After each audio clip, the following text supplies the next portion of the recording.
Next 6th சாப்ட்ரு. இது நீங்கள் நல்லா தெளிவாக படிக்கணும்.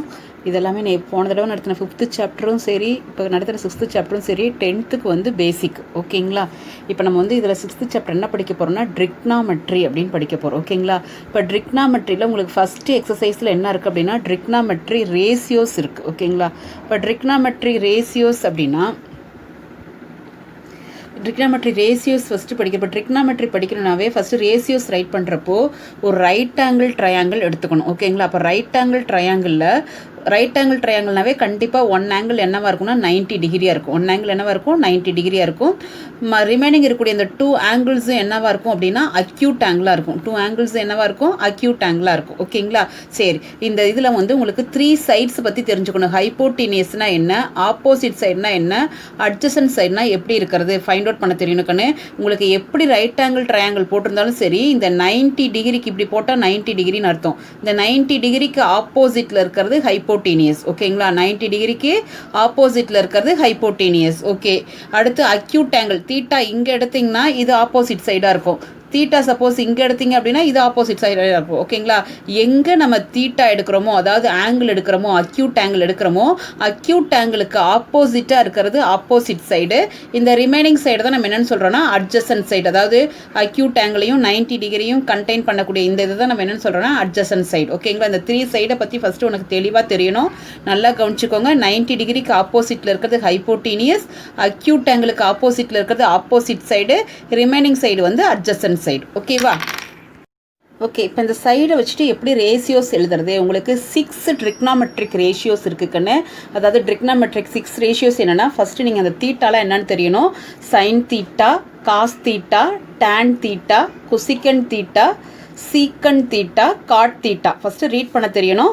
Sign theta, cos theta, tan theta, cosecant theta, secant theta, cot theta. ஓகேங்களா? இப்போ ஒவ்வொன்றுக்கும் நான் ஃபார்முலா எழுதியிருக்கேன். சைன் தீட்டா இந்த ஃபார்முலாஸ்லாம் நீங்கள் மெமரி பண்ணிக்கணும். Sine theta is equal to, அதாவது ஆப்போசிட் சைடு தான் ஓஎஸ் அப்படின்னு எழுதியிருக்கேன். ஓகேங்களா? ஹச்எஸ் அப்படிங்கிறது ஹைப்போட்டீனியஸ். ஓகேங்களா? சரி, அப்போ சைன் தீட்டாவுக்கு ஃபார்முலா என்னென்னா opposite side by hypotenuse. Cos தீட்டானா adjacent side by hypotenuse. tan theta is equal to opposite side by adjacent side. அதாவது sin தீட்டாவையும் காஸ் தீட்டாவையும் டிவைட் பண்ணுறது தான் tan தீட்டா. ஓகேவா கண்ணே? நெக்ஸ்ட்டு கொசிக்கன் தீட்டாங்கிறது சைன் தீட்டாவோட ரெசிப்ரோக்கல். கொசிக்கன் தீட்டாங்கிறது சைன் தீட்டாவோட ரெசிப்ரோக்கல். அப்போ ரெசிப்ரோக்கல் போட்டிங்கன்னா hypotenuse divide by opposite side. ஓகேங்களா? சீக்கன் தீட்டா வந்து காஸ் தீட்டாவோட ரெசிப்ரோக்கல். அப்போ காஸ் தீட்டாவுக்கு ரெசிப்ரோக்கல் போட்டிங்கன்னா hypotenuse by adjacent side. Cot theta tan தீட்டாவோட ரெசிப்ரோக்கல். அப்போ adjacent side by opposite side. ஓகேங்களா? இந்த ஃபார்முலாஸ் நல்லா தெளிவாக படித்து வச்சுக்கோங்க. நெக்ஸ்ட்டு பாருங்கள் ரெசிப்ரோக்கல். இப்போ நான் சொன்னலவா ரெசிப்ரோக்கலில் தான் நான் இப்போ எழுதியிருக்கேன். சைன் தீட்டாவை எப்படி எழுதிக்கலாம்னா 1 கொசிக்கன் தீட்டா. இந்த ஃபார்முலாஸ்லாம் தெளிவாக படிச்சுக்கோங்க. சைன் தீட்டாங்கிறது 1 கொசிக்கன் தீட்டா, அதுவே கொசிக்கன் தீட்டாவாக இருந்தால் 1 சைன் தீட்டா. ஓகேவா? அடுத்து காஸ் தீட்டா அப்படிங்கிறது 1 சீக்கன் தீட்டா. சீக்கன் தீட்டாவை எப்படி எழுதிக்கலாம்னா 1 காஸ் தீட்டா. ஓகேவா? ஃபார்முலா நல்லா படித்து எழுதி பாருங்கள். டேன் தீட்டாவை எப்படி எழுதலாம்னா சைன் பை காஸ் தீட்டான்னு எழுதிக்கலாம். இல்லைன்னா டேன் தீட்டா வந்து 1 காட் தீட்டான்னு எழுதலாம். இது ரெண்டு மாதிரி எழுதலாம். ஓகேங்களா? டேன் தீட்டாவை சைன் தீட்டா பை காஸ் தீட்டான்னு எழுதலாம். இல்லைன்னா 1 காட் தீட்டான்னு எழுதலாம். அதே மாதிரி காட் தீட்டாவை காஸ் பை சைனுன்னு எழுதலாம். இல்லைன்னா 1 டேன் தீட்டான்னு எழுதலாம். ஓகேங்களா? ஃபார்முலாவை தெளிவாக படிச்சுக்கோ. ஓகே, இப்போ சம் பார்க்கலாம்.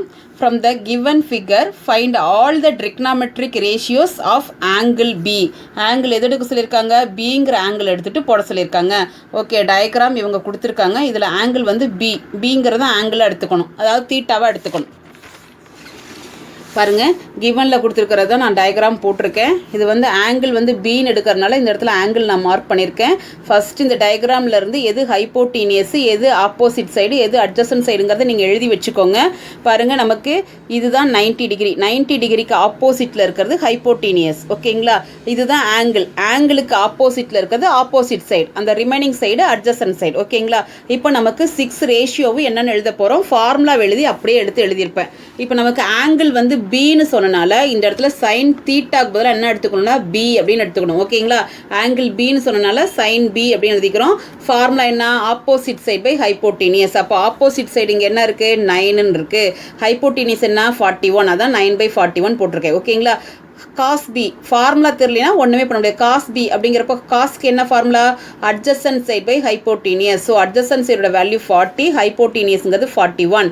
Next tan b is equal to opposite side by adjacent side. So value நான் ரைட் பண்ணியிருக்கேன்னு கொசிக்கன் பி அப்படிங்கிறது hypotenuse by opposite side. So formula தெளிவாக படிச்சுக்கோங்க. வேல்யூஸ் வந்து இங்கே டயக்ராமில் பார்த்து எழுதிக்கோங்க. 41/9 சீக்கன் அப்படிங்கிறது hypotenuse by adjacent side. So 41/40. Okay, cot b அப்படிங்கிறது adjacent side by opposite side. So 40/9. ஓகேவா கண்ணே? ஓகே, நெக்ஸ்ட் பாருங்க, டயக்ராம் கொடுத்துருக்காங்க. From the given figure find the value of sine b, secant b, cot b. அடுத்து cos c, tan c, cosecant c. ஒன்றும் இல்லை கண்ணு, இந்த இடத்துல இங்கே கொடுத்துருக்கிறதா ஆங்கிள். ஃபஸ்ட்டு 3 சப்டிவிஷனுக்கு பிங்கிறது ஆங்கிளாக கொடுத்துருக்காங்க. அடுத்த 3 சப்டிவிஷனுக்கு சிங்கிறது ஆங்கிளாக கொடுத்துருக்காங்க. ஓகேங்களா? இது டயக்ராம் கிவனில் கொடுத்துருக்காங்க கண்ணு. இப்போ நம்ம பிங்கிறது ஆங்கிளாக இங்கே எடுக்கிறோன்னு வச்சுக்கோங்க. இது ஆங்கிளாக இருந்ததுன்னா இதுதான் ஆப்போசிட் சைடு. அப்போ ஏடியோட வேல்யூ நமக்கு தெரியணும். சப்போஸ் சிங்கிறது ஆங்கிளாக எடுத்தாலும் சரி, இதுக்கு ஆப்போசிட் சைடும் நமக்கு என்னென்னா ஏடி. அப்போ ஏடியோட வேல்யூ கிவனில் தெரியாது. இது பாருங்கள், இந்த இடத்துல இப்படி போட்டாவே என்னது? ஒரு ரைட் ஆங்கிள் ட்ரையாங்கிள் அப்படின்னாவே நம்ம என்ன பண்ணலாம்? பித்தாகரஸ் தீரம் எடுக்கலாமா? நீங்கள் பித்தாகரஸ் தீரம் 8லேயே சொல்லியிருப்பாங்கன்னு நினைக்கிறேன். பித்தாகரஸ் தீரம் என்ன? In right angle triangle the square of hypotenuse is equal to the sum of square of other 2 side. இதுதான் தியரம். இப்போ நம்ம சொல்கிறப்ப எப்படி சொல்வீங்கன்னா, ஹைப்போட்டீனியஸ் என்னது? ஸ்கொயர் ஆஃப் ஹைப்போட்டீனியஸ்னா இந்த 90 டிகிரிக்கு ஆப்போசிட் இருக்கிறதா ஹைப்போட்டீனியஸ். அப்போ ஏபி ஸ்கொயர். அப்போ AB square is equal to sum of other 2 சைடுனா இதுதான் other 2 side. Other 2 side square என்ன? AD square plus BD square. அதான் எழுதியிருக்கேன்னு. இதுலேருந்து எனக்கு ஏடியோட வேல்யூ தான் வேணும். ஏன் கண்டுபிடிக்கிறேன்னு உங்களுக்கு தெரியுதுங்களா? இப்போ பிங்கிறப்ப இந்த ஆப்போசிட் சைடு வேணும். அப்போ தான் நமக்கு வந்து இந்த இதுக்குள்ளே வேல்யூஸ் ரைட் பண்ண முடியாது. அதனால நமக்கு இது தெரியாதனால ஃபஸ்ட்டு இதை ஃபைண்ட் அவுட் பண்ணி வச்சுட்டு அதுக்கப்புறம் நமக்கு கேட்டிருக்கக்கூடிய கொஸ்டினுக்கு ஆன்சர் பண்ணிக்கலாம். அப்போ ஏடி வேணும் அப்படின்னா இந்த பிடி அந்த சைட் போகிறப்ப மைனஸாக மாறி மக்கன்னு. இப்போ ஏபியோட வேல்யூ 13, பிடியோட வேல்யூ 5. ஸோ அப்ளை பண்ணுறப்போ உங்களுக்கு 13 ஸ்கொயர் மைனஸ் 5 ஸ்கொயர். ஸோ 169 வரும். இது 25. இப்போ ஏடி ஸ்கொயர்னா இதை மைனஸ் பண்ணுறப்போ 144. ஆனால் நமக்கு ஏடி தான் வேணும் அப்படிங்கிறப்போ ரூட் எடுக்கிறேன். 144 ரூட் எடுத்தால் என்ன கிடைக்கும்? 12. அப்போ இதோட வேல்யூ நமக்கு என்ன? 12ன்னு கிடைக்குது கண்ணு. ஓகே, இப்போ ஃபஸ்ட்டு சப்டிவிஷன் என்ன? Sine B. சைன் பினா பிங்கிறது தான் ஆங்கிள். இது ஆப்போசிட் சைடு. இது 90 டிகிரிக்கு இருக்கிற ஹைப்போட்டீனியஸ். இதெல்லாம் நீங்கள் எழுதிக்கலாம். ஹைப்போட்டீனியஸ் சைடு, இது வந்து அட்ஜசன்ட் சைடு, இது என்னென்னா ஆப்போசிட் சைடு. ஓகே, அப்போ ஃபார்முலா சைன் பிக்கு ஃபார்முலா என்ன? Opposite side by hypotenuse. அப்போ 12/13. ஓகேவா? அடுத்தது நமக்கு என்ன கேட்டிருக்காங்க? சீக்கன் பிக்கு ஃபார்முலா என்ன? Hypotenuse divided by adjacent side. அப்போ ஹைப்போட்டீனியஸோட வேல்யூ 13, அட்ஜசன்ட் சைடுங்கிறது 5. அப்போ 13/5. ஓகேங்களா? அடுத்து காட் பி. காட்டுக்கு ஃபார்முலா என்ன? Adjacent side by opposite side. So adjacent side 5, opposite side 12. So 5/12. ஓகேங்களா? அடுத்து சிங்கிறப்ப இதுதான் ஆங்கிள். இது ஆப்போசிட் சைடுக்குன்னு, இது வந்து அட்ஜசன்ட் சைடு. ஹைப்போட்டீனியஸ் இதுதான். ஓகேங்களா? சரி, நமக்கு இது தேவை. காஸ் சிக்கு ஃபார்முலா என்ன? நமக்கு காசினா adjacent side by hypotenuse. So adjacent side by hypotenuse. இந்த இடத்துல நான் ஹைப்போட்டீனியஸ் ஃபைண்ட் அவுட் பண்ணலையா? பித்தாகரஸ் தியரத்தை போட்டு இதே மாதிரி கண்டுபிடிக்கணும் கண்ணு. நான் இந்த இடத்துல போட்டு காமிச்சிட்றேன். ஓகே, அடுத்து சிங்கிறப்போ காஸ் சிங்கிறப்போ இதாக்குன்னு ஆங்கிள். ஸோ அதுக்கு வந்து பார்த்தீங்கன்னா ஆப்போசிட் சைடு நம்ம ஆல்ரெடி கண்டுபிடிச்சி வச்சுட்டோம். ஏடியோட வேல்யூ 12ன்னு. அட்ஜசன்ட் சைடு வேல்யூ இருக்கும். ஆனால் ஹைப்போட்டீனியஸ் தெரியாதுல்லவா? அப்போ ஹைப்போட்டீனியஸ்னா என்ன? ஏசி. அப்போ ஃபார்முலா என்ன? Pythagoras theorem. AC square equal to AB square plus DC square. அதுதான் இங்கே கண்டுபிடிச்சிருக்கேன்னு. ஏடியோட வேல்யூ 12, இது வந்து 16. ஸோ ஸ்கொயர் பண்ணால் 12 ஸ்கொயர் பண்ணால் 144, 16 ஸ்கொயர் பண்ணால் 16 × 16 256. ஸோ ஆட் பண்ணுறப்போ 400க்குன்னு. இப்போ ஏசி வேணால் ரூட் எடுத்திங்கன்னா 20. அதனால தான் இந்த இடத்துல நான் 20 போட்டிருக்கேன். ஓகேவா? இப்போ நமக்கு காஸ்னாவே நமக்கு என்ன? Adjacent side by hypotenuse. அப்போ அட்ஜசன்ட் சைடு 16. ஏன்னா நமக்கு இங்கே தான் எடுக்கிறோம், இந்த ட்ரையாங்கிளில் பார்க்குறோம். அப்போ 16 பை ஹைப்போட்டீனியஸ் 20. அப்போ 16/20 வருது கண்ணு. உன்னால் டிவைட் பண்ண முடிஞ்சால் டிவைட் பண்ணிக்கலாம். 16 20 4th டேபிளில் டிவைட் பண்ணலாமா? அப்போ 4 4s are 16, 5 4s are 20. So 4/5 அப்படின்னு போட்டிருக்கேன். ஓகேங்களா? அடுத்து டான் சி அப்படிங்கிறது opposite side by adjacent side. Opposite side எவ்வளோ இருக்குது? 12. அட்ஜசன்ட் சைடு வந்து 16. So 12/16 equal to 3/4. So cosecant அப்படின்னா ஃபார்முலா உங்களுக்கு என்ன? Adjacent opposite hypotenuse side by opposite side. So hypotenuse by ஆப்போசிட்ங்கிறப்ப 20/12ங்கிறப்ப நமக்கு என்ன கிடைக்குதுன்னா, இது வந்து நீங்கள் 4th டேபிள் தான் டிவைட் பண்ணியிருக்கேன். 5/3. ஓகேங்களா? இப்போ நான் ஏற்கனவே இந்த பிலாம் சொன்னதெல்லாம் இங்கே இருக்குது. ஓகேங்களா? தெளிவாக பார்த்துக்கோங்க. சரியா கண்ணே? ஓகே, அடுத்த கொஸ்டின் பாருங்க. If 2 cos theta is equal to root 3, then find all the trigonometric ratios of angle theta. Angle வந்து தீட்டான்னு எடுத்துக்கிட்டு, ஏன்னா இங்கே தீட்டா தான் கொடுத்துருக்காங்க. ஆல் ரேசியோஸ் கேட்டிருக்காங்க. பாருங்கள், கிவனில் 2 cos theta வந்து root 3ன்னு கொடுத்துருக்காங்க. இதில் வந்து நான் cos theta கண்டுபிடிக்கிறேன். cos thetaங்கிறப்ப இந்த மல்டிப்ளிகேஷனுக்கு இருக்கட்டும், இங்கே டிவிஷனுக்கு வந்துடும். இப்போ இதில் உங்களுக்கு என்ன cos theta ஃபார்முலா என்ன? adjacent side by hypotenuse side. அப்போ adjacent சைடோட வேல்யூ root 3, hypotenuseோட வேல்யூ 2. நான் ரஃபாக ஒரு டயக்ராம் போட்டுக்கிறேன். டயக்ராம் ஏபிசி ட்ரையாங்கில் இது வந்து நான் வந்து 90 டிகிரி எடுத்துக்கிறேன். அப்போ இது ஹைப்போட்டீனியஸ், இது வந்து ஆங்கிள் வந்து தீட்டான்னு கொடுத்துருக்கனால இங்கே தீட்டாங்கிற ஆங்கிள் நான் இந்த இடத்துல எடுத்துக்கிறேன். அப்போ இது வந்து ஆப்போசிட் சைடு, இது வந்து அட்ஜசன்ட் சைடு. அப்போ கிவனில் கொடுத்துருக்கிறது அட்ஜசன்ட் சைடோட வேல்யூ root 3, ஹைப்போட்டீனியஸோட வேல்யூ 2. அப்போ இது தெரியணுமாக்குன்னா ஏபியோட வேல்யூ கண்டுபிடிக்கிறேன். இப்போ தான் நான் சொன்னேன் பித்தாகரஸ் தியரம் யூஸ் பண்ணிக்கலான்னு. அப்போ AC square is equal to AB square plus BC square போட்டிருக்கேன். ஏபி தான் வேணுங்கிறப்ப இந்த பிசி அந்த சைட் கொண்டு மைனஸ் பண்ணியாச்சு. வேல்யூ ஏசியோட வேல்யூ 2, பிசியோட வேல்யூ root 3. ஸோ ஸ்கொயர் பண்ணுறப்போ 2 ஸ்கொயர் பண்ணால் 4, root 3 ஸ்கொயர் பண்ணுறப்போ root 2 ஸ்கொயரும் கேன்சல் ஆகிட்டு 3 மட்டும் கிடைக்கும். மைனஸ் பண்ணிங்கன்னா 1. ஸோ ஏபியோட வேல்யூ ரூட் எடுத்திங்கன்னா 1 தான் கிடைக்கும். இப்போ எனக்கு என்ன வேணும்? Find all the trigonometric. Already cos theta இருக்குது. நமக்கு என்ன வேணும்? சைனு, டேனு இதெல்லாம் கண்டுபிடிக்கணும். ஓகே, நான் ஃபார்முலா எழுதி கண்டுபிடிச்சிங்கன்னா போதும். இது அட்ஜஸ்ட் ஆப்போசிட் சைடு நான் 1ன்னு கண்டுபிடிச்சிட்டேன். இனிமேல் ஃபார்முலா எழுதி போட்டுடலாங்களா? அப்போது சைன் தீட்டானா ஃபார்முலா என்ன? Opposite side by hypotenuse. So ஆப்போசிட்டுக்கு என்ன இருக்குது? 1, ஹைப்போட்டீனியஸ் 2, அப்போ 1/2. அடுத்து டேன் தீட்டாங்கிறது என்ன? Opposite side by adjacent side, அப்போ 1/root 3. காட் தீட்டானா என்ன? Adjacent side by opposite side, அப்போ root 3/1. ஓகேங்களா? சீக்கன் தீட்டானா என்ன? Hypotenuse by adjacent side. அப்போ ஹைப்போட்டீனியஸ்ங்கிறது 2, அட்ஜசன்ட் சைடுங்கிறது root 3, அப்போ 2/root 3. அடுத்து கொசிகன் தீட்டாங்கிறது என்ன? Opposites hypotenuse divided by opposite side, அப்போ ஹைப்போட்டீனியஸ் 2, ஆப்போசிட் 1. ஓகேங்களா? அதுதான் நான் ஃபார்முலா எழுதி எல்லா வேல்யூஸும் நான் ரைட் பண்ணியிருக்கேன். ஓகேவா? சரி, நெக்ஸ்ட் கொஸ்டின் பாருங்க. If cos a is equal to 3/5, then find the value of sin a minus cos a by 2 tan a. ஓகேவா? அதே மாதிரி தான் லாஸ்ட் கொஸ்டின் மாதிரியே தான். cos a கொடுத்துருக்காங்க. இந்த இடத்துல என்ன கொடுத்துருக்காங்களோ அதுதான் ஆங்கிள். அப்போ ஏங்கிறது தான் ஆங்கிள். இங்கே கொடுத்துருக்கிறது காசுங்கிறதுனால ஃபார்முலா என்ன? Adjacent side by hypotenuse. So adjacent சைடோட வேல்யூ 3, ஹைப்போட்டீனியஸ் 5. பாருங்கள், டயக்ராம் நான் போட்டிருக்கேன். ஆங்கிள் ஏங்கிறனால இந்த இடத்துல தான் ஆங்கிள் ஏ மார்க் பண்ணிட்டேன். இப்போ ஆங்கிளுக்கு ஆப்போசிட்டில் இருக்கிறது ஆப்போசிட் சைடு, இது வந்து 90 டிகிரிக்கு ஆப்போசிட் இருக்கிறது hypotenuse, remaining adjacent side. So இங்கே இருக்கக்கூடிய வேல்யூ எழுதிட்டேன். அப்போ எனக்கு இந்த ஆப்போசிட் சைடோட வேல்யூ தெரியணுமா? பித்தாகரஸ் தியரம் போடு. பித்தாகரஸ் தியரம் போடுறப்போ AC square is equal to AB square plus BC square. So எனக்கு பிசி ஸ்கொயர் வேணும். இதை அந்த சைடு கொண்டு போய் மைனஸ் பண்ணிட்டேன். ஸோ வேல்யூ அப்ளை பண்ணி சிம்பிளிஃபிகேஷன் பண்ணால் 16 கிடைக்குது.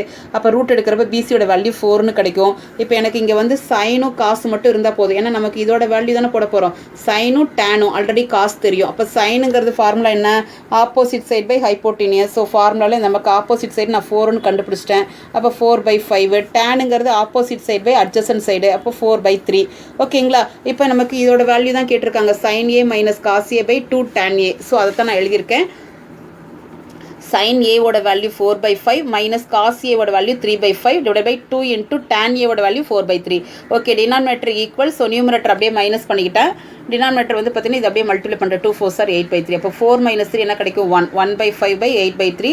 1/5 அப்படியே இருக்கட்டும். இந்த 8/3 இன்ட்டு போடுறப்போ அப்படியே ரெசிப்ரோக்கலாக மாறும். அப்போ 3/8ன்னு மாறும். அப்போ ஆன்சர் 3/40. ஓகே, நெக்ஸ்ட் கொஸ்டின் பாருங்கள். If cos a is equal to 2x/1 + x square, then find the values of sin a and tan a in terms of x. Okay, நமக்கு பாருங்கள் காஸ் ஏன்னா ஏங்கிறது ஆங்கிளாக்கண்ணே எப்பயும் போல் பாருங்கள் டயக்ராம் போடுறப்ப காசுங்கிறது நமக்கு என்ன? அட்ஜசன்ட் சைடு பை ஹைப்போட்டீனியஸா. அப்போ அட்ஜசன்ட் சைடு பாருங்கள் 2x, ஹைப்போட்டீனியஸ் 1 + x square. ஏங்கிறது ஆங்கிள். அப்போ இதுக்கு ஆப்போசிட்டில் இருக்கிறது தான் ஆப்போசிட் சைடு. இப்போ நம்ம இதை கண்டுபிடிக்கணும். எப்பயும் போல் Pythagoras theorem AC square is equal to AB square plus BC square போட்டிருக்கணும். அப்போ பிசி ஸ்கொயர் வேணும்னா AC square minus AB square.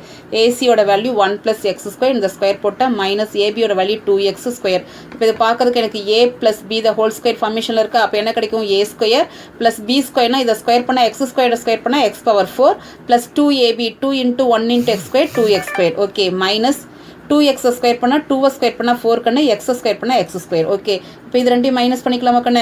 2x² - 4x² minus 2x² கிடைக்கும். ஓகே, இப்போ நான் என்ன பண்ணிட்டேன்னாக்கண்ணு 1 - 2x² எழுதிட்டேன். இந்த x⁴ x² ஹோல் ஸ்கொயர்னு எழுதிக்கிட்டேன். இது பாருங்கள், இது a ஸ்கொயர், இது மைனஸ் 2ab, இது பார்க்கறதுக்கு ப்ளஸ் b ஸ்கொயர். அப்போ a² - 2ab ப்ளஸ் b ஸ்கொயர்னா எப்படி எழுதிக்கலாம்? a - b ஹோல் ஸ்கொயர்னு எழுதிக்கலாங்களா? a ஓட வேல்யூ 1, b ஓட வேல்யூ x². ஸோ அதனால் a - b the whole square. Square. இப்போ நமக்கு பிசி மட்டும் வேணும்னா இதுக்கு ரூட் எடுக்கிறப்ப இந்த ஸ்கொயர் கேன்சல் ஆயிரும். அப்போ 1 மைனஸ் எக்ஸ் ஸ்கொயர் மட்டும் வரும். எனக்கு இங்கே என்ன வேணும், சைன் ஏவும் டேன் ஏவும் கேட்டிருக்காங்க. அப்போ சைன் ஏன்னா ஃபார்முலா என்ன, ஆப்போசிட் சைட் பை ஹைப்போட்டீனியஸ். இப்போ ஆப்போசிட் சைட் நான் என்ன கண்டுபிடிச்சிட்டேன், 1 மைனஸ் எக்ஸ் ஸ்கொயர்னு கண்டுபிடிச்சிட்டேன். அப்போ 1 minus x square by 1 plus x square. அடுத்து tan ஏக்கு ஃபார்முலா என்ன, opposite side by adjacent side. So opposite side 1 minus x square, adjacent side வந்து 2x. ஓகேவா கண்ணு? நெக்ஸ்ட் கொஸ்டின் பாருங்க, sin theta is equal to a by root of a square plus b square. Then show that b sin theta is equal to a cos theta. ரெண்டோட value ஈக்குவல்னு காமிக்க போகிறோம். இப்போ எனக்கு sin theta தெரியும், cos theta வேணுமில்ல கண்ணு. அப்போ diagram போடுங்க. டயக்ராமில் sin thetaனா என்ன அர்த்தம், ஃபார்முலா என்ன உங்களுக்கு, opposite side by hypotenuse. So opposite சைடோட வேல்யூ a, ஹைப்போட்டீனியஸோட value root of a square plus b square. ஓகேங்களா? இங்கே தீட்டாங்கிறது ஆங்கிள். நான் தீட்டாவை இங்கே எடுத்துக்கிட்டேன் அப்படின்னா இது ஆப்போசிட் சைடு. சப்போஸ் நான் தீட்டாவை இங்கே எடுத்துக்கிறேன்னா இது ஆப்போசிட் சைடு. ஓகேங்களா? நான் தீட்டாவை இங்கே எடுத்துக்கிட்டேன், இது ஆப்போசிட் சைடு, அதோட வேல்யூ a. இது ஹைப்போட்டீனியஸ். எனக்கு இதோட வேல்யூ தெரியாதல்லவா, ஃபார்முலா போடுங்க. Pythagoras theorem AC square is equal to AB square plus BC square. அதுலேருந்து பிசியோட வேல்யூ நான் கண்டுபிடிச்சிருக்கேன் பார்க்கணும். இதில் ஸ்கொயர் பண்ணுறப்ப இந்த ரூட் 2 ஸ்கொயர் கேன்சல் ஆச்சுன்னா a square plus B square வரும். இந்த minus a square minus a square cancel ஆச்சுன்னா பி ஸ்கொயர். ஸோ ரூட் எடுக்கிறப்ப பி மட்டும் கிடைக்கும், ஏன்னா இந்த ஸ்கொயர் ரூட்டு கேன்சல் ஆயிரும். ஸோ நமக்கு இதில் காஸ் தீட்டாவோட வேல்யூ தெரியணும். அப்போ காஸ் தீட்டாங்கிறது ஃபார்முலா என்ன, adjacent side by hypotenuse. Adjacent சைடோட வேல்யூ என்ன கண்டுபிடிச்சிருக்கோம், பி அப்படின்னு கண்டுபிடிச்சிருக்கோம். அப்போ b by root of a square plus B square. Okay, நமக்கு ப்ரூவ் பண்ண வேண்டிய ஆன்சர் இது. நான் லெஃப்ட் ஹேண்ட் சைடு எடுத்துக்கிறேன், b sine theta. B into sine தீட்டாவோட வேல்யூ இங்கே கொடுத்துருக்காங்களவா, அதுதான் எடுத்து எழுதியிருக்கேன். இப்போ மல்டிப்ளை பண்ணுறப்ப b into a AB by root of. So equation 1ன்னு வச்சுக்கோங்க. அடுத்தது இது எடுத்துக்கிறேன், ஆர்ஹெச்எஸ்ன்னு எழுத மறந்துட்டேன். அப்போ ஆர்ஹெச்எஸ் வந்து ஏ காஸ் தீட்டா. அப்போ ஏ காஸ் தீட்டானா ஏ இன்ட்டு காஸ் தீட்டாவோட வேல்யூ என்ன நமக்கு, B by root of A square plus B square. So அதை மல்டிப்ளை பண்ணுறப்ப உங்களுக்கு என்ன கிடைக்கும், AB by root of A square plus B square. So ரெண்டும் ஈக்குவலாக இருக்கனால நமக்கு B sine theta is equal to A cos theta அப்படின்னு ப்ரூவ் பண்ணிட்டோம். ஓகேவா? ஓகே, நெக்ஸ்ட் பார்க்கணும். If 3 cot a is equal to 2, then find the value of 4 sin a minus 3 cos a by 2 sin a plus 3 cos a ஓட value கேட்டிருக்காங்க. Okay, கிவனில் கொடுத்துருக்கிறது 3 cot a is equal to 2. அதில் வந்து cot a வேணும்னா அந்த 3ஆல் divide பண்ணிக்கிட்டேன். அப்போ காட்டுக்கு ஃபார்முலா என்ன, அட்ஜசன்ட் சைட் பை ஆப்போசிட் சைடுங்கிறது தான் ஃபார்முலா. நானே ஒரு டயக்ராம் போட்டேன். இதில் போட்டுட்டு இதை நான் ஆங்கிளாக எடுத்துக்கிட்டேன். அப்போ ஆங்கிளுக்கு ஆப்போசிட் இருக்கிறது ஆப்போசிட் சைடு. இது என்னென்னா ஹைப்போட்டீனியஸ், இது அட்ஜசன்ட் சைடு. அப்போ ஆப்போசிட் சைடு எவ்வளோ கொடுத்துருக்காங்க, 3ன்னு இருக்குது. அட்ஜசன்ட் சைடு எவ்வளோ 2. அப்போ நமக்கு இது தெரியணும்லவா, அது தெரிஞ்சால் தான் நமக்கு காஸ் சைனோட வேல்யூ தெரியும். அப்போது ஏசி ஸ்கொயர் பித்தாகரஸ் தியரம் போடுறோம். AC square is equal to AB square plus BC square. So 2 square plus 3 ஸ்கொயருங்கிறப்போ 4 + 9 13. அப்போ ரூட் எடுத்திங்கன்னா ரூட் ஆஃப் 13. ஓகே, இப்போ எனக்கு சைன் ஏ, இதில் நமக்கு சைனும் காசும் தெரிஞ்சால் தானே இதில் கொண்டு போய் அப்ளை பண்ண முடியும். அதனால் சைன் கண்டுபிடிக்கிறேன். Sine a is equal to formula என்ன, opposite side by hypotenuse. So opposite சைடோட வேல்யூ என்ன இருக்குது, 3 இருக்குது. ஹைப்போட்டீனியஸ் என்ன இருக்குது, ரூட் ஆஃப் 13 கண்டுபிடிச்சோம். ஸோ அப்போ 3 பை ரூட் 13. காஸ் ஏக்கு ஃபார்முலா என்ன, adjacent side by hypotenuse. So adjacent சைடோட வேல்யூ 2, ஹைப்போட்டீனியஸோட வேல்யூ ரூட் ஆஃப் 13. ஓகேவா? சரி, நான் டேன் கண்டுபிடிச்சேன், தேவையில்லைன்னு அடிச்சு விட்டேன். நமக்கு என்ன ஃபைண்ட் அவுட் பண்ண சொல்லியிருக்காங்க, 4 sin a minus 3 cos a by 2 sin a plus 3 cos a. So 4 into sin a ஓட value minus 3 into cos a ஓட வேல்யூ இங்கே கண்டுபிடிச்சி வச்சுருக்கோம்ல, by divide by 2 into sin a plus 3 into cos a ஓட value. So நமக்கு இதை multiply பண்ணால் 12 by root of 13 minus 6 by root of 13, 6 by root of 13. இதுவும் மல்டிப்ளை பண்ணால் 6 by root of 13. Denominator equal. So மைனஸாக இருக்கனால நியூமரேட்டர் மைனஸ் பண்ணிக்கோங்க. 12 minus 6 6 by root of 13. Okay, denominator equal. So ப்ளஸ்ன்னு இருக்கனால 2 ப்ளஸ் பண்ணிக்கோங்க. 12 பை ரூட் ஆஃப் 13. இந்த root of 13 root of 13 cancel ஆயிரும். அப்போ 6 பை 12 என்ன கிடைக்கும், 1 பை 2. ஓகே, நெக்ஸ்ட் கொஷின் பாருங்கள். If cos theta is to sine theta is equal to 1:2, then find the value of 8 cos theta minus 2 sine theta by 4 cos theta plus 2 sine theta. Okay, கிவனில் ratio கொடுத்துருக்காங்க. ரேஷியோனாவே நமக்கு என்ன, division அர்த்தம். அப்போ டிவிஷனுங்கிறப்ப இதை cross multiply பண்ணிக்கிட்டேன். இப்போ எனக்கு சைன் தீட்டா மட்டும் வேணும்னா இந்த 2 கிராஸ் மல்டிப்ளை பண்ணால் sine theta is equal to 2 cos theta. Okay, இதில் கொண்டு போய் நான் என்ன பண்ணுறேன்னா சைன் தீட்டாக்கு பதிலாக 2 காஸ் தீட்டான்னு அப்ளை பண்ண போகிறேன். பாருங்கள், காஸ் தீட்டாவை எதுவும் பண்ணலை, சைன் தீட்டாக்கு பதிலாக 2 காஸ் தீட்டா, இதுலேயும் 2 காஸ் தீட்டா. இதை மல்டிப்ளை பண்ணிங்கன்னா 2 2 சார் 4 காஸ் தீட்டா, இதுலேயும் 4 காஸ் தீட்டா வரும். இதுவும் காஸ் தீட்டா தான், இதுவும் காஸ் தீட்டா தான். அப்போ ரெண்டுமே சேமாக இருந்தால் முன்னாடி இருக்கக்கூடிய கோஎஃபிஷியன்ட்டை ப்ளஸ்னா ப்ளஸ் பண்ணிக்கோங்க, மைனஸ்னா மைனஸ் பண்ணிக்கோங்க. அப்போ 8 மைனஸ் 4 என்ன கிடைக்கும், 4. 4 + 4 என்ன கிடைக்கும், 8. இப்போ இந்த காஸ் தீட்டா கேன்சல் ஆயிரும். 1 4 is 4, 2 4 சார் 8. அதுதான் போட்டிருக்கேன். ஓகேவா? ஓகே நெக்ஸ்ட் கொஷின் பாருங்கள். From the given figure prove that theta plus ஃபைவ்ங்கிறது 90 டிகிரின்னு ஃபஸ்ட்டு நான் ப்ரூவ் பண்ணணும். ஓகேங்களா. Also prove that there are 2 other right angle triangle. அது மட்டும் இல்லாமல் இந்த ரெண்டு ட்ரையாங்கிளும் ரைட் ஆங்கிள் ட்ரையாங்கிள்னு ப்ரூவ் பண்ணணும். அதுக்கப்புறம் சைன் ஆல்ஃபாவோட வேல்யூ என்ன, காஸ் பீட்டாவோட வேல்யூ என்ன, டேன் ஃபைவோட வேல்யூ என்னன்னு நான் சொல்லணும். ஓகேங்களா. இப்போ எனக்கு தீட்டா ப்ளஸ் ஃபைவோட வேல்யூ வந்து 90 டிகிரின்னு சொல்லணும். அப்போ இது ஃபுல்லாக 90 டிகிரியாக இருந்தது அப்படின்னா இந்த ஏசி ஸ்கொயர்டையும் இந்த சிபி ஸ்கொயர்டையும் கண்டுபிடிச்சி இந்த ஏபி ஸ்கொயர்டுக்கு வந்து ஈக்குவலாக இருக்கான்னு செக் பண்ணுறேன். இப்போ ஏசி ஸ்கொயர்னால் 15 ஸ்கொயர் பண்ணால் என்ன கிடைக்கும், 225 போட்டிருக்கேன். என் ட்ரையாங்கிள் ஏபிசியில் அடுத்து பிசி ஸ்கொயர் பண்ணால் 20 ஸ்கொயருங்கிறது 400. ஏபி ஸ்கொயருங்கிறப்போ ஏபிங்கிறப்போ இதுலேருந்து இது வரைக்கும் இருக்குக்கண்ணா. அப்போ இதுலேருந்து இது வரைக்கும் 9, இதுலேருந்து 16. அப்போ 9 + 16 போட்டிருக்கேன். அதை ஸ்கொயர் பண்ணுறேன். ஏபியோட வேல்யூ 9 + 16 ஸ்கொயர் பண்ணுறப்போ இதை 25 ஸ்கொயர் பண்ணால் 625. இப்போ இது மூணையும் கம்பேர் பண்ணுங்களேன். இப்போ இது 625 இருக்கா. அப்போ இந்த ஏபி ஸ்கொயரோட வேல்யூ இது ரெண்டோட சம்மேஷனுக்கு ஈக்குவலாக இருக்கா பாருங்கள். இந்த 625 இருக்குது. இது ரெண்டே ஆட் பண்ணிங்கன்னா 625. அப்போது AB square = AC square + BC ஸ்கொயர்னு கிடச்சிருச்சு. பாருங்கள் ஈக்குவலாக இருக்குது. அப்போது இது வந்து பார்த்தோன்னா the square of hypotenuse = the sum of square of other 2 சைடுக்கு ஈக்குவலாக இருக்கனால ஆங்கிள் சி வந்து பார்த்தோன்னா, அதாவது ஆங்கிள் சி மீன்ஸ் நமக்கு என்னென்னா தீட்டா + 5. தீட்டா + 5 ஆட் பண்ணிங்கன்னா 90 டிகிரி அப்படின்னு கிடச்சிருச்சு. ஓகே பித்தாகரஸ் தேற்றத்தை எழுதியிருக்கேன். அதுலேருந்து தான் நான் 90 டிகிரின்னு போட்டிருக்கேன்னு எழுதியிருக்கேன். ஓகே அடுத்தது பார்த்தீங்கன்னா இப்போ இது 90 டிகிரியா. இப்போ லைன் ட்ரா பண்ணோன்னா இந்த இடத்துல பர்பெண்டிகுலர் வருது. அப்போ இதை 90 டிகிரின்னு சொல்லணும். அப்போ இதை 90 டிகிரின்னு சொல்கிறப்போ இதுதான் ஹைப்போட்டீனியஸ். அப்போது இது ரெண்டோட ஸ்கொயர் வந்து இந்த ஸ்கொயருக்கு ஈக்குவலாக வரணும். அப்போ 9 ஸ்கொயர்னா 81, 12 ஸ்கொயர்னா 144. 81 144 ஆட் பண்ணிங்கன்னா 225. 225 வந்து எதோட ஸ்கொயரு, 15ஓட ஸ்கொயர். ஓகே அடுத்து இந்த ட்ரையாங்கிள் இருக்குன்னா இதுதான் ஹைப்போட்டீனியஸ். அப்போ இது ரெண்டோட ஸ்கொயர் வந்து இதுக்கு ஈக்குவலாக இருக்கணும். 12 ஸ்கொயர்னா 144, 16 ஸ்கொயர்னா 256. ரெண்டையும் ஆட் பண்ணிங்கன்னா 400ங்கிறப்போ 20 ஸ்கொயர். அதுதான் இங்கே போட்டிருக்கு. அப்போ இது ரெண்டும் நமக்கு right angle triangle. Okay right angle triangle prove பண்ணியாச்சு. அடுத்து என்ன கொஸ்டின் கேட்டிருக்காங்க, சைன் ஆல்ஃபா. சைன் ஆல்ஃபானா ஆல்ஃபா இங்கே இருக்கா. அப்போ சைனுக்கு ஃபார்முலா என்ன, ஆப்போசிட் சைட் பை ஹைப்போட்டீனியஸ். அப்போ 12/15. ஓகே பீட்டாவுக்கு என்ன கேட்டிருக்காங்க, காஸ் பீட்டா. காஸ் பீட்டாங்கிறப்ப காஸ்க்கு ஃபார்முலா என்ன, அட்ஜசன்ட் சைட் பை ஹைப்போட்டீனியஸ். அப்போ இது வந்து அட்ஜசன்ட் சைடு, இது ஹைப்போட்டீனியஸ். அப்போ 16/20. ஓகே tan 5 கேட்டிருக்காங்க. 5ங்கிறப்ப இதுதான் ஆங்கிளா. இதுக்கு டேனுக்கு ஃபார்முலா என்ன, opposite side by adjacent side. அதுக்கு ஆப்போசிட்டாக இருக்கிறது 16, அட்ஜசன்ட் வந்து 12. ஸோ 16/12 இதை கேன்சல் பண்ணி போட்டிருக்கேன். ஓகேவா கண்ணே. Okay a boy standing at a point O. Okay பாருங்கள் ஓங்கிற பாயிண்டில் அவர் நின்றுட்டுருக்கார். Okay finds the height flying at a point P. அந்த இடத்துல ஹைட் வந்து பறந்துட்டுருக்கு பிங்கிற பாயிண்டில். வித் டிஸ்டன்ஸ் வந்து எவ்வளோ இருக்குன்னா 25 metre. Okay it is at a height of 5 metre from the ground. கிரவுண்டுலேருந்து பார்க்குறப்ப இது வந்து கிரவுண்டு கண்ணு. இந்த கிரவுண்டுலேருந்து இந்த ஹைட் வந்து பார்த்திங்கன்னா 5 மீட்டர் டிஸ்டன்ஸில் பறந்துட்டுருக்கு. when the thread is extend by 10 metre from B. இந்த பியிலேருந்து என்ன பண்ணுறோன்னா கொஞ்சம் த்ரெட்டை எக்ஸ்டெண்ட் பண்ணி 10 மீட்டருக்கு பறக்க விடுறோம். அப்போ அந்த இடத்துல வந்து பார்த்தோன்னா க்யூங்கிற பாயிண்டில் அந்த ஹைட் வந்து பறந்துட்டுருக்கு.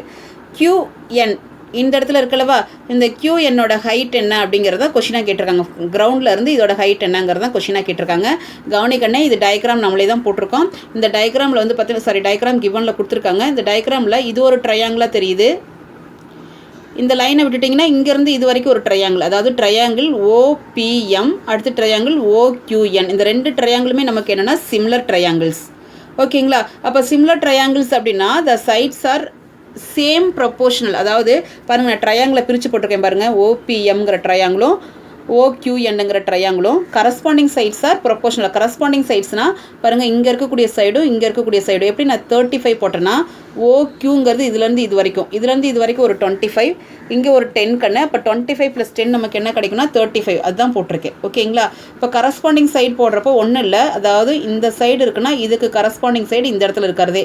அப்போ QN/PM = அடுத்து OQ இல்லைனா QO போட்டுக்கலாம். QO/PO அதுதான் இங்கே போட்டிருக்கேன். ஏன் இந்த ரெண்டு சைடும் போடலை அப்படின்னா அந்த ரெண்டு சைடுக்கு வேல்யூவே இல்லை. ஸோ அதனால் அது தேவையில்லை. ஓகே இப்போ இது Q1ஓட வேல்யூ H, இது PM வந்து 5, இது வந்து பார்த்தீங்கன்னா 35, இது 25. ஸோ நமக்கு H மட்டும் வேணும்னா 5 கிராஸ் மல்டிப்ளை பண்ணிக்கலாம். இப்போ இதெல்லாம் கேன்சல் பண்ணது போக நமக்கு ரிமைனிங் என்ன வருதுன்னா 7 மீட்டர். ஓகேவா.